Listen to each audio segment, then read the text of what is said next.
Welcome to Knowledge Hunt. In our previous video, we discussed about variables and rules for naming variables. We also discussed about standard input and output functions which are scanf and printf. Today we will discuss about the printf function briefly. We also briefly describe the syntax of printf function, and at the end we will compile the programs related to scanf function. Printf function printf function किसी भी data और information को monitor screen पर show करने के लिए use होता है। प्रिंटफ फंक्शन के थ्रू जो है हम एक स्पेसिफाइड फॉर्मेट में अपना डाटा मॉनिटर स्क्रीन पर शो करते हैं। प्रिंटफ फंक्शन को लिखने का जो जनरल सिंटैक्स है वो हमारे पास ये है। सबसे पहले लिखा जाता है प्रिंटफ, उसके बाद हम लिखते हैं कंट्रोल स्ट्रिंग और उसके बाद list of arguments and at the end हमारे पास स्टेटमेंट टर्मिनेटर आता है जो कि सेमीकोलन है। अब हमारे पास जो सिंटैक्स है control string and list of arguments, अब हम देखेंगे ये दोनों चीज़ें क्या है, इनको हम कैसे लिखते हैं। सबसे पहले हम डिस्कस करेंगे कंट्रोल स्ट्रिंग को। Control string text format specifiers और एस्केप सीक्वेंस पर मुश्तमिल होता है। इसको हम डबल कोटेशन मार्क्स के अंदर लिखते हैं। और सबसे पहले हम इसमें डिस्कस करेंगे टेक्स्ट को। टेक्स्ट क्या होता है? टेक्स्ट एक सिंपल हमारा मैसेज है जिसको हम चाहते हैं कि as it is monitor screen पर शो हो। उसको लिखने का हमारे पास सिंटैक्स क्या है? प्रिंट एफ और डबल कोटेशन मार्क्स में हम अपना मैसेज लिख देंगे और लास्ट पे हम लोग स्टेटमेंट टर्मिनेटर लगा देंगे। जो भी हमने डबल कोटेशन मार्क में लिखा होगा वो एज इट इज़ हमारा स्क्रीन पर प्रिंट हो जाएगा। फॉर्मेट स्पेसिफायर उस फॉर्मेट को स्पेसिफाई करता है जिसके अकॉर्डिंग वैल्यूज प्रिंट होती हैं। The percentage sign specifies beginning of a format specifier. अब हमारे पास जो परसेंटेज साइन है वो हमें क्या बताता है कि हमारा फॉर्मेट स्पेसिफायर यहाँ से शुरू हो रहा है। To print the values of integer variables the function is return as. अगर हमने इंटीजर वेरिएबल्स की वैल्यू को प्रिंट करना है तो हम अपने फंक्शन को कैसे लिखेंगे? Print f double quotation marks में a is equals to percentage D. a is equals to जो है वो एग्जैक्ट हमारे पास मॉनिटर स्क्रीन पर प्रिंट हो जाएगा। उसके बाद परसेंटेज डी हमारे पास क्या है? हमारे फॉर्मेट स्पेसिफायर को शो कर रहा है। परसेंटेज डी जो है वो इंटीजर वेरिएबल्स के लिए यूज होता है। उसके बाद कोमा, कोमा से हम लोगों ने जो है सेपरेट किया हुआ है हमारे दोनों पार्ट्स को, लिस्ट ऑफ आर्ग्यूमेंट्स को और कंट्रोल स्ट्रिंग को। और उसके बाद ए जिसकी वैल्यू को हमने प्रिंट करना है। To print the float value a is equals to 2.16, the function is written as। हमारे पास एक फ्लोट वैल्यू है a is equals to 2.16, हमने उसको प्रिंट करना है तो हम उसको कैसे लिखेंगे? प्रिंट एफ, उसके बाद हमारे पास bracket start double quotation marks में a is equals to percentage point one F. इसका क्या मतलब है? f जो है वो तो हमारे पास फ्लोट वैल्यू के लिए यूज हो रहा है फॉर्मेट स्पेसिफायर। पॉइंट वन का क्या मतलब है कि हमारी जो ए की वैल्यू है वो पॉइंट के बाद कितने डिजिट्स हमारे पास शो होनी चाहिए। अब ये वैल्यू हमारे पास आउटपुट इसकी क्या आएगी? The output will be a is equals to 2.2। हमने कहा हमारे पास पॉइंट के बाद एक वैल्यू शो हो तो वो कैसे शो होगी? 2.16 है तो 6 जो है वो राउंड ऑफ हो जाएगा और वो 2.2 हो जाएगा और हमारे पास वैल्यू आ जाएगी a is equals to 2.2। To print the character value the function is return as. अगर हमने कोई करेक्टर वैल्यू को प्रिंट करना है तो हम अपना फंक्शन कैसे लिखेंगे? Print f the value of C H is equals to percentage C H. हम सिंपल सी एच का जो वर्ड है वो यूज़ करेंगे करेक्टर वैल्यू को प्रिंट करने के लिए। हमारे पास फॉर्मेट स्पेसिफायर है। अब हमारे पास आंसर क्या आएगा? Example, if the value in the variable C H is B. अगर हमारे पास सी एच के वेरिएबल में वैल्यू b है तो हमारे पास अबव स्टेटमेंट का आंसर क्या आएगा? The value of C H is equals to b। The escape sequence is use to control printing on the monitor. Escape sequence जो है वो हमारे पास मॉनिटर पर प्रिंटिंग को कंट्रोल करने के लिए यूज होता है। Escape sequences are not printed. Escape sequences जो है वो प्रिंट नहीं होते हैं। These are used inside control strings. ये जस्ट कंट्रोल स्ट्रिंग्स के अंदर यूज होते हैं, ये हमारे पास स्क्रीन पर प्रिंट नहीं होते। An escape sequence consists of a combination of a backslash and a code character. अब escape sequence जो है वो बैक स्लैश और एक कोड करेक्टर के कॉम्बिनेशन पर कंसिस्ट करता है। बैक स्लैश को हम लोग कंट्रोल करेक्टर भी कहते हैं। For example, to transfer the printing control to the next line the escape sequence is return as backslash N. अगर हमने अपने ट्रांसफ़र अपने कर्सर को जो है वो हमने नेक्स्ट लाइन में शो करना है या हमने अपनी वैल्यू को नेक्स्ट लाइन में प्रिंट करना है, तो हम क्या करेंगे, उसके लिए \n का एस्केप सीक्वेंस यूज़ करेंगे। फॉर एग्जांपल यहाँ पे लिखी हुई है प्रिंट FI\n love\n पाकिस्तान। ये किस तरह प्रिंट होगा, हमारे पास सबसे पहले फर्स्ट लाइन में आएगा I, उसके बाद हमारे पास आया \n, तो हमारा जो पॉइंटर है वो मूव कर जाएगा नेक्स्ट लाइन में और वहाँ पर वो प्रिंट कर देगा लव। देन हमारे पास फिर \n आया और वो फिर हमारा पॉइंटर जो है वो नेक्स्ट लाइन में चल जाएगा और वहाँ पर पाकिस्तान प्रिंट हो जाएगा। अब कुछ एस्केप सीक्वेंसेस मैंने यहाँ पर मेंशन किए हैं, वो आप देख लें। \b किस लिए यूज होता है, B stands for backspace. This escape sequence causes the print control on the output device to move one space back. ये क्या करता है, हमारे जो कर्सर है उसको वन स्पेस बैक मूव कर देता है। फॉर एग्जाम्पल यहाँ पे लिखी हुई है print F hello \b, hello \b लिखा हुआ है, तो यहाँ पर क्या होगा, अगर \b ना लिखा होता तो हमारा जो कर्सर है वो होना था ओ के बाद, लेकिन अब हमारे पास यहाँ पे \b लिखा हुआ है तो हमारा जो कर्सर है वो कहाँ पर होगा, ओ पर होगा, क्योंकि वन स्पेस बैक आया। नेक्स्ट है हमारे पास \t स्टैंड्स फॉर टैब, ये हमारे पास सिंपली स्पेस के लिए यूज होता है। नेक्स्ट है हमारे पास \r stands for carriage return, it moves the cursor to the beginning of the current line. ये हमारे पास क्या करता है कि हम लोगों को एक जो हमारे पास करंट लाइन है ना उसकी बिगिनिंग में हमें ले जाता है, उसके बिल्कुल स्टार्ट में ले जाता है। अब हमारे पास प्रिंटफ फंक्शन के सिंटैक्स का सेकंड पार्ट है, वो है list of arguments. List of arguments क्या होते हैं, लिस्ट ऑफ आर्ग्यूमेंट्स जो है वो लिस्ट ऑफ वेरिएबल्स, कांस्टेंट्स और अरिथमेटिक एक्सप्रेशंस पर कंसिस्ट करते हैं। अब हम ये सब जो है वो लिस्ट ऑफ आर्ग्यूमेंट्स में लिख सकते हैं और इन सबको अगर हमने लिखना है तो हम उनको कोमा से सेपरेट करेंगे और इन सब की वैल्यूज जो है वो हमारे पास प्रिंट होती है। The list of arguments in the printf function are optional. अब हमारे पास प्रिंटफ फंक्शन में लिस्ट ऑफ आर्ग्यूमेंट्स क्या है, वो ऑप्शनल है। When the printf function is used to print only a message the arguments are omitted. अगर हम लोगों ने सिर्फ और सिर्फ प्रिंटफ फंक्शन को यूज करते हुए एक मैसेज को प्रिंट करना है अपनी स्क्रीन पर, तो फिर हमारे पास आर्ग्यूमेंट्स जो है वो स्किप हो जाते हैं, हम उनको यूज नहीं करते क्योंकि फिर हमें उनकी जरूरत नहीं होती है। हम लोगों ने सारा जो है अपने प्रिंटफ फंक्शन को अच्छे से डिस्कस कर लिया, लेकिन डिस्कस करने के अलावा जब तक हम अपने प्रोग्राम्स को कंपाइल नहीं करेंगे तब तक हमें अच्छे से क्लियर नहीं होगा। तो इसलिए हम सबसे पहले अपने फर्स्ट प्रोग्राम को जो है वो कंपाइल करेंगे। Write a program to print a message on the screen by using the printf function. हमने सिंपल प्रिंटफ फंक्शन को यूज़ करते हुए एक सिंपल सा मैसेज जो है वो अपनी मॉनिटर स्क्रीन पर शो करना है। अब हम अपने कंपाइलर पर आ चुके हैं, यहाँ पर हम अपने प्रोग्राम जो है उसको रन करेंगे। हमने एक सिंपल प्रिंटफ फंक्शन के थ्रू एक सिंपल मैसेज जो है अपनी मॉनिटर स्क्रीन पर शो करना है। उसके लिए सबसे पहले हमें अपनी हेडर फाइल्स को इंक्लूड करना पड़ेगा। हेडर फाइल्स क्या होती हैं, वो सी कंपाइलर का पार्ट ही होती हैं।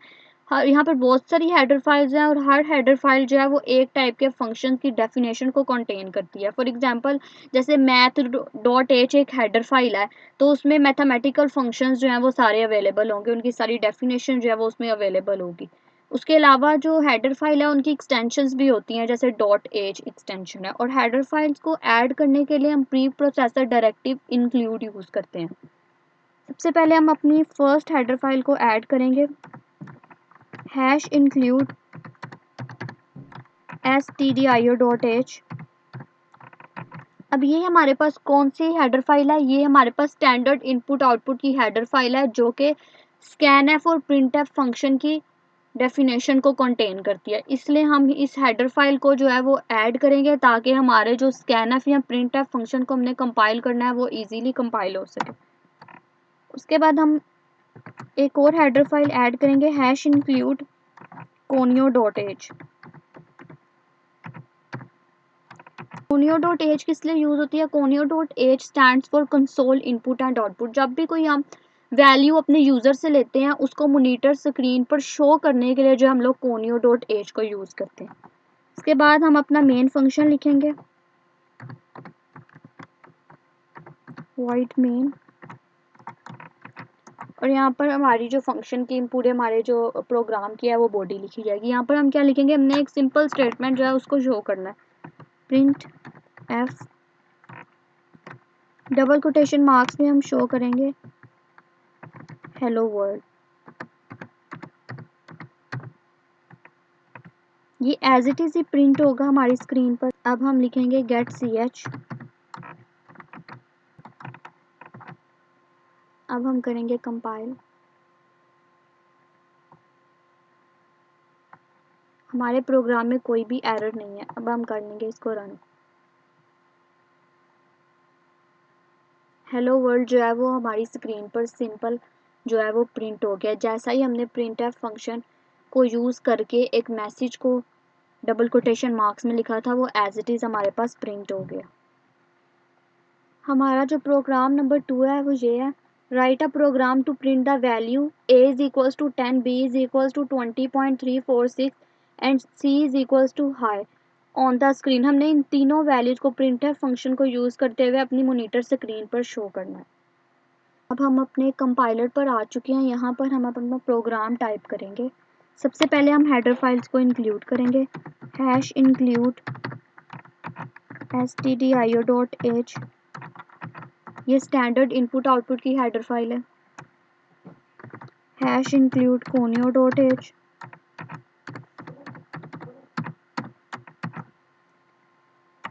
नेक्स्ट हम अपना मेन फंक्शन लिखेंगे। यहाँ से हमारा मेन फंक्शन स्टार्ट हो रहा है।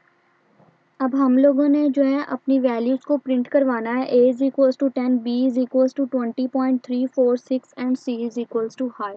हमने इन तीनों वैल्यूज़ को जो डिफरेंट डाटा टाइप्स किया उनको प्रिंट एफ फंक्शन के थ्रू जो है अपनी मॉनिटर स्क्रीन पर शो करवाना है। अब हम लिखेंगे वैल्यूज़ को सबसे पहले इनिशियलाइज करेंगे, डिक्लेयर कर देंगे वैल्यूज़ को। Int a is equals to 10, float b is equals to 20.346। Next third value जो है वो हमारी करेक्टर टाइप है तो हम उसको लिखेंगे char।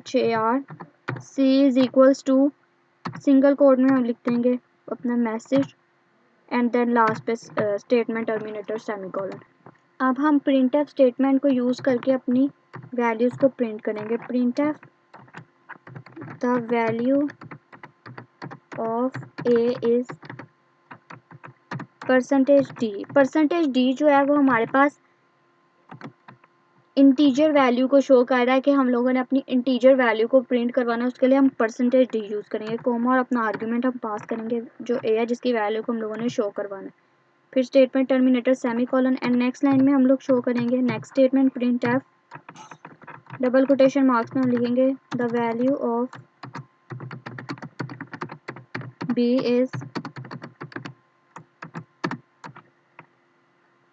%.2f।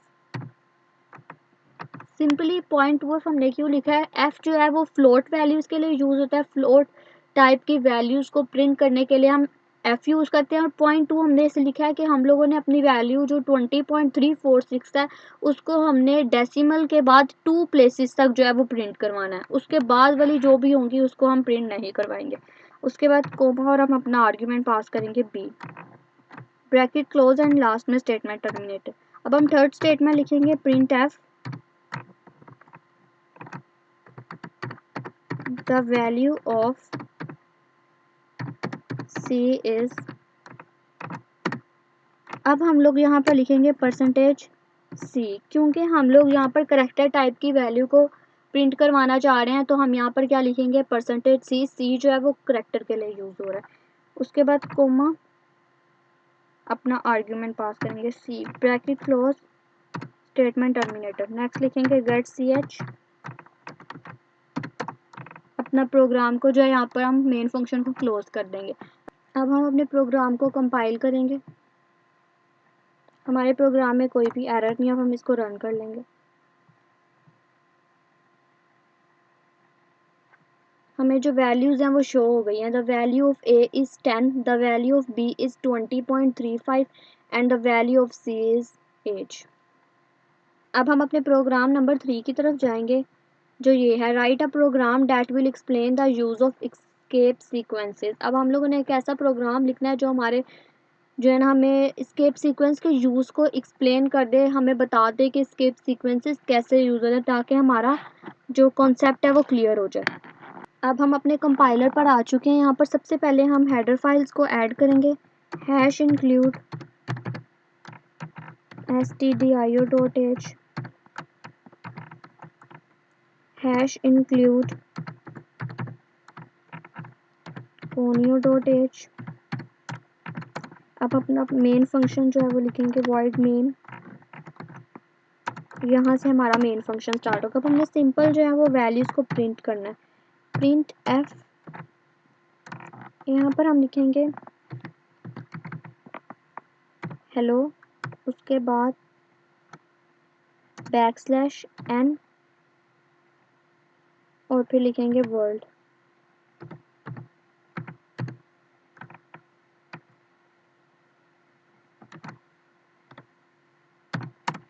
ओके, नेक्स्ट हम लिखेंगे प्रिंट एफ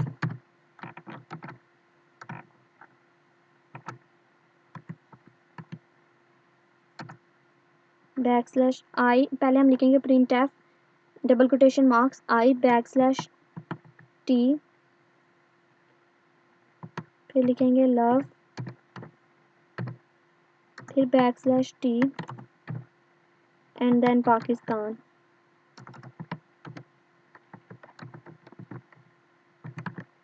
हम यहाँ पर डबल कोटेशन मार्क्स को क्लोज कर देंगे, ब्रैकेट क्लोज। अब हम लिखेंगे गेट ch। अब हम अपने प्रोग्राम को कंपाइल करेंगे। हमारे प्रोग्राम में कोई भी एरर नहीं है, अब हम इसको रन कर लेंगे।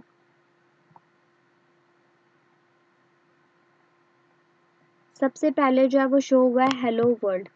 अब हेलो वर्ल्ड में हम लोगों ने क्या लिखा था, दोनों के दरमियान \n लिखा था, तो हेलो के बाद नेक्स्ट लाइन में चला गया और वहाँ पे वर्ल्ड प्रिंट हो गया।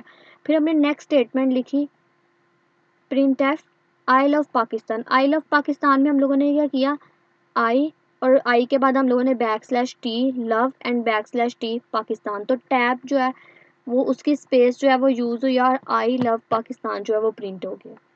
आई होप आपको आज का मेरा लेक्चर समझ आ गया। अगर आपको फिर भी कोई कन्फ्यूजन है तो आप मुझसे कमेंट सेक्शन में पूछ सकते हैं। अगर आपको मेरी वीडियो अच्छी लगी है तो प्लीज़ इसको लाइक कीजिएगा और शेयर भी कीजिएगा और मेरे चैनल को सब्सक्राइब कीजिएगा ताकि मेरी अपकमिंग वीडियोज़ को आप देख सकें। तब तक के लिए अल्लाह हाफिज़।